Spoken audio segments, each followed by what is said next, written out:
اگلا سوال ہمارے جس دوست نے بھیجا ہے انہوں نے ساتھ یہ بھی لکھا ہے کہ پلیز میرا نام نہ لیجیے گا. تعلق ان کا گوال منڈی لاہور سے ہے. سو میں ان کے حکم کے مطابق میں ان کا نام نہیں لے رہا. میں صرف اتنا عرض کرنا چاہ رہا ہوں کہ ترازو ہاتھ میں ہو تو ہاتھ نہ ہولا ہوتا ہے نہ بھاری، اور ہونا بھی نہیں چاہیے.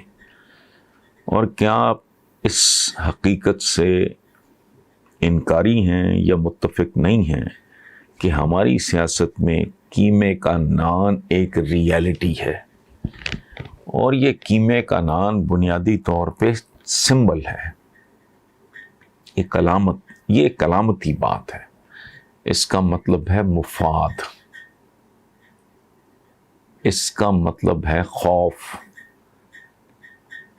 اس کا مطلب ہے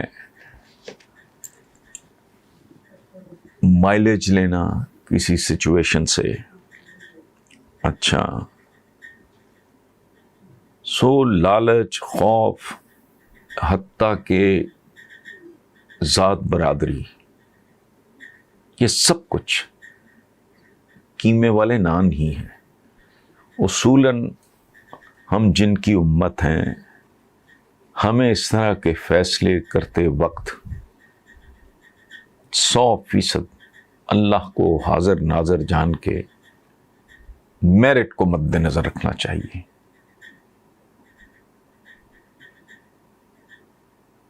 اگر ہم یہ جانتے ہیں، میں آپ کو دیانتداری سے ایک بات آپ کے ساتھ بھائی شیئر کرتا ہوں، میں نے آج تک ووٹ نہیں دیا.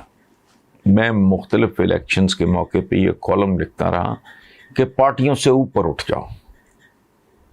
ٹھیک ہے، آپ جس پارٹی کو چاہیں سپورٹ کریں، لیکن اگر وہ پارٹی کسی جینوئن آدمی کو ٹکٹ نہیں دیتی، میں اس کو ووٹ نہیں دوں گا.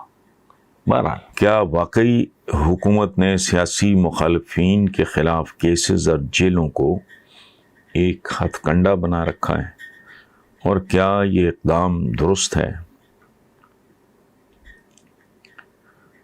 تو سارا بی بی، پہلی بات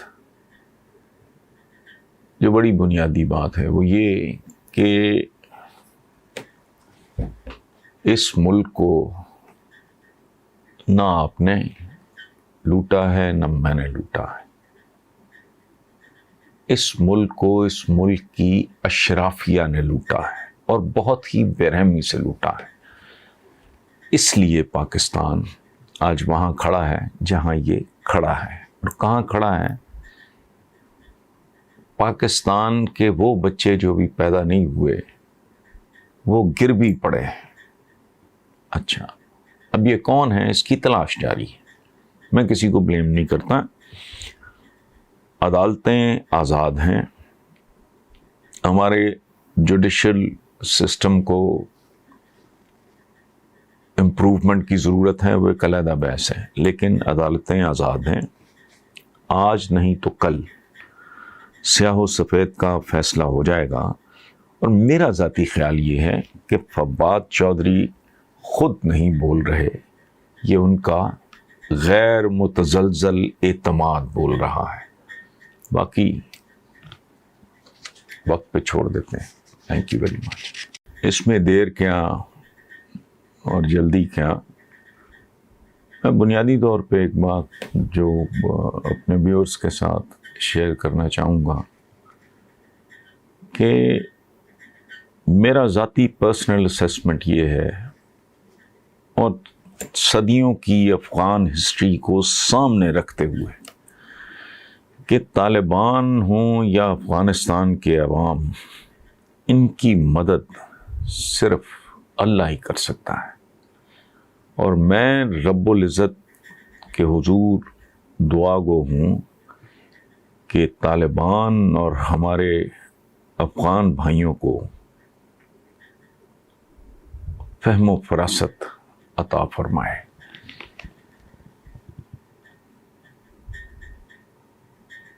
فرمایا مومن اپنے عصر کے ساتھ ہم آہنگ ہوتا ہے.